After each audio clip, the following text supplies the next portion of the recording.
आसमान में चमक रहा है। ये है एक सूरज।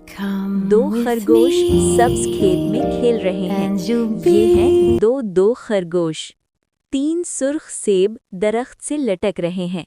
नंबर 3 आवाज कहे, ये है नंबर 3 सेब। 4 खूबसूरत तितलियां फूलों के गिर्द उड़ रही हैं। ये है नंबर 4 तितलियां फूलों पर घूम रही हैं। 5 चमकते हुए सितारे रात के आसमान में। ये है नंबर 5 सितारे। 6 पीले चूजे अपनी माँ के पीछे चल रहे हैं। ये है नंबर 6 चूजे।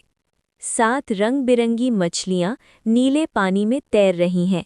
ये है नंबर 7 मछलियाँ।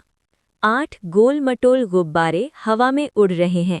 ये है नंबर 8 गुब्बारे। 9 छोटी चींटियाँ एक कतार में चल रही हैं। ये है नंबर 9 चींटियाँ। 10 प्यारे परिंदे दरख्त की शाख पर बैठे चहचहा रहे हैं। ये है नंबर 10 परिंदे।